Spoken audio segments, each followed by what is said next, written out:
Alright guys, so in this video we're gonna look at how I actually did the humans in this painting.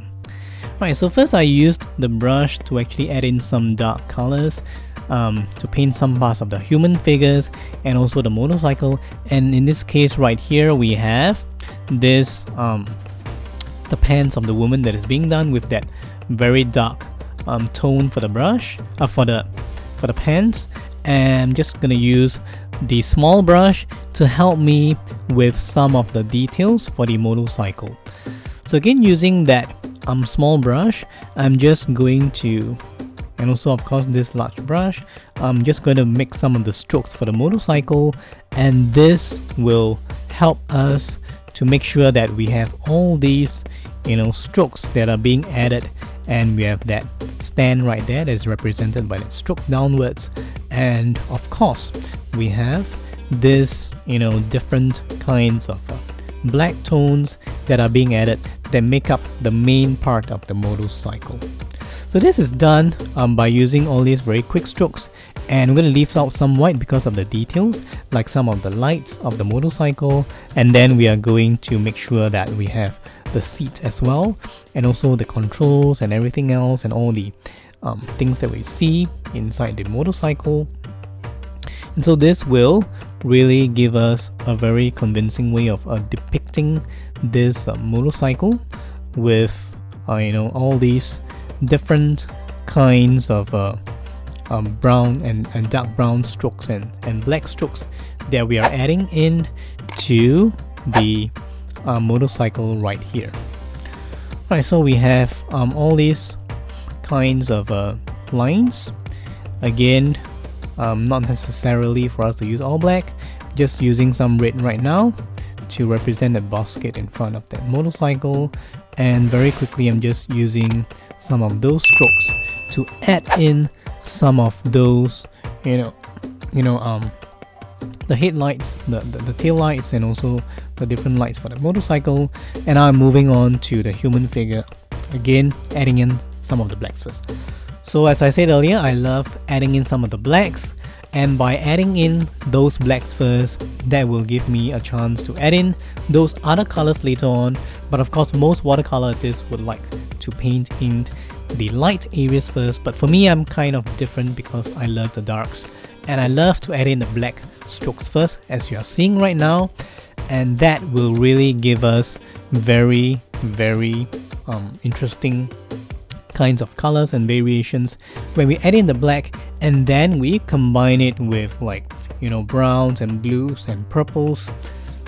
And I'm just trying to create make sure that we have all these different parts of the humans, the figures, being covered with all these different colors. So again, not just using black, but using darker colors like dark blue, we have dark browns, we have dark purples. So all these colors will really add in more interest. So again, finishing up the motorcycle right there. So we have a few motorcycles that are being represented by all these strokes, and so all these strokes are very important when it comes to doing all these different kinds of areas.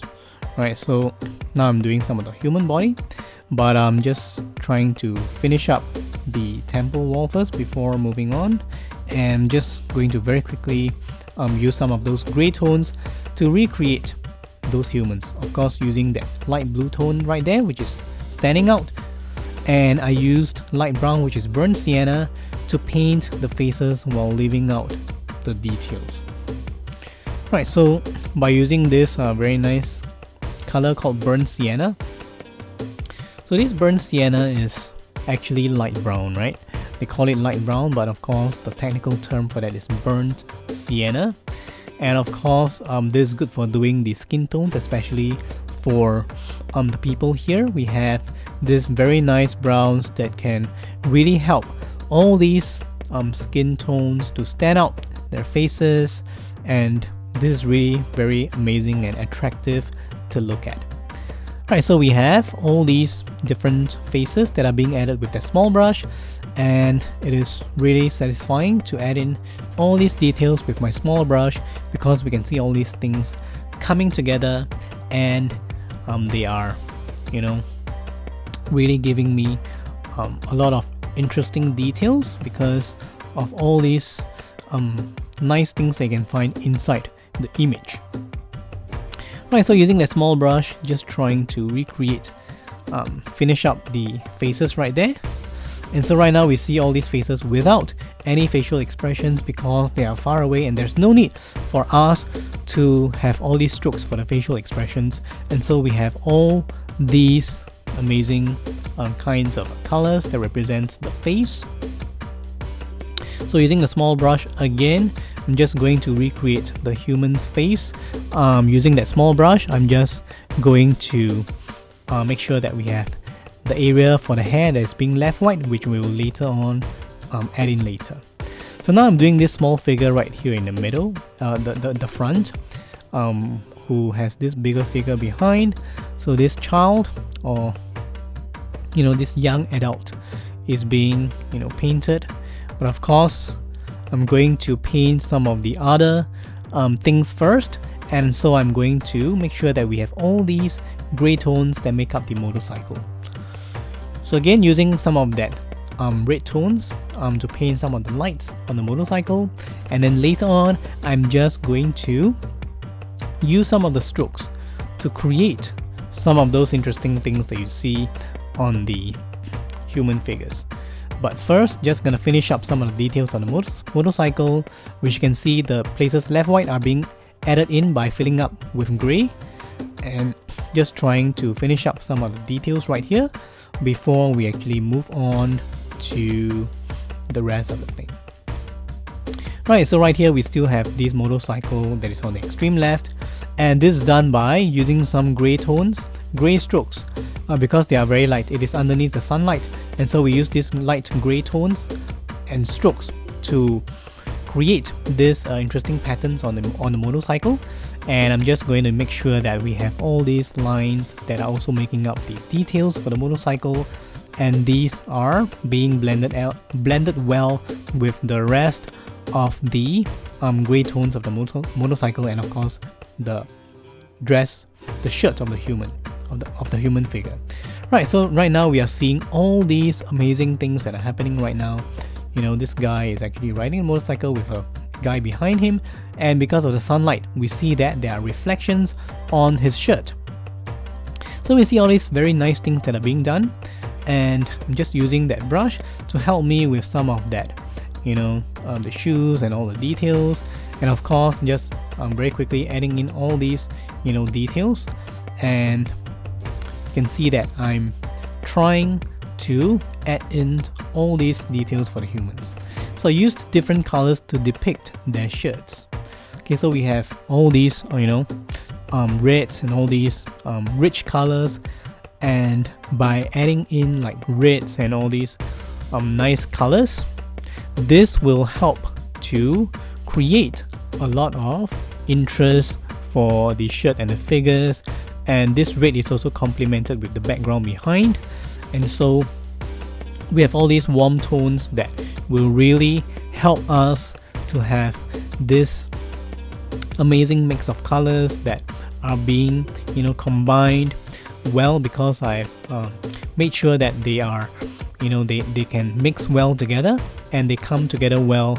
And so I use these reds and these dark blues and these browns, and all these different colors are really coming out together very nicely.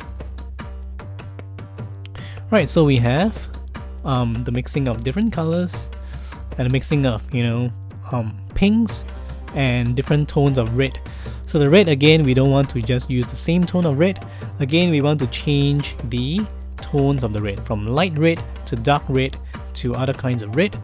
And so for this human figure right here, we can see the red sari is being represented by all these different kinds of red.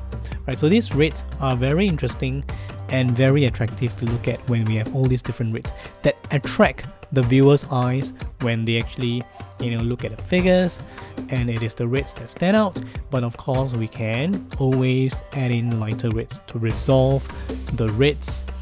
We don't want to make it too bright, but just nice for the eyes to actually view all these reds together. Right, so very quickly I'm just trying to finish up this figure right here. Okay, and then we can move on to the rest of the figures. Right, so again, we are going to make sure that we have all these red lines that are being added, and then we have the use of this strokes to finish up. Okay, again using this dark blue this gray tones to make up the figure on the left hand side. Okay, so we have some green and some brown, so these colors also come together nicely with all these, you know, different kind of subtle colors that combine well, because they are all like pretty subdued and dull and kind of like in the same area in the color wheel. Right, so we have this figure at the front being painted. So I used a light blue to actually represent this figure right there in the front. So the trousers are being done with the surrounding near to the sides being done first, and the middle part of the trousers are being left white because of the reflections, and just using some brown tones for the folded arms of the boy, and then just using the same brown tones for the feet of the women. Right, so you can see that I'm actually using the same color for different parts of the painting, and all these different colors are actually, you know, coming together nicely with all these strokes. And so these strokes are very nice to look at, very attractive, because we have all these, you know, different kinds of things that are going on, and so just trying to blend in the white areas with the blue areas of the trousers, and just trying to touch up by adding in some of the shoes of the human figures. And then I'm just going to very quickly add in some of the strokes that make up the structures, all these human figures. So I use a cool gray to paint a shadow over the ground. So right now we are moving to the ground area, and you can see that sometimes the shadow area is not always gray in color, because if we use gray for all the shadows, then it can be pretty boring, and so we want to make use of all these different kinds of colors, like grays, like bluish grays and different kinds of grays, that will make sure that we have all these different kinds of colors that are being added. So again, this shadow is not completely straight, right? So you can see that I'm actually adding in some of the shapes for the shadows. Some things are actually coming out because of some objects that cast this kind of odd shape on the shadow. And then right now I'm actually using my brush to kind of like make sure the shadow spreads to the left. So again, here we are using some gray tones, but of course early on you can see how I use some blues that combine with the gray to actually create more interest for the shadows. And so right now I'm just doing another layer on top. So there's no need for us to do a base layer because it is a bright sunny day, so the base layer is actually white. So now we are actually doing one layer of shadow on top of the white of the paper, and that will represent the shadow. So again, using some of that dark blue tones, we are doing some of those shadows, and this dark these dark blue tones are being combined with these gray tones. Again, we are trying to recreate those light blue hues that make up the shadow, right?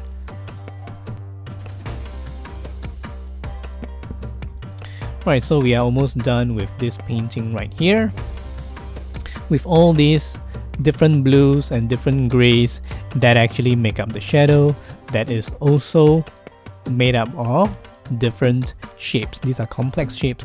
So right now I'm just finishing up the right hand side right there, just below that motorcycle, and then we will move on to the rest of the painting. So do check out my other videos by clicking on them on my channel. Right, so that's all for showing actually how I do all these shadows and these human figures that are really interesting. Hey everyone, it's KY Tom here. Thank you for watching my video. If you enjoyed my video, please hit the like button and comment down below. Do consider to subscribe to my channel for more art videos. Check out the links on the description below to find out more about my art, and I hope to see you in the next one.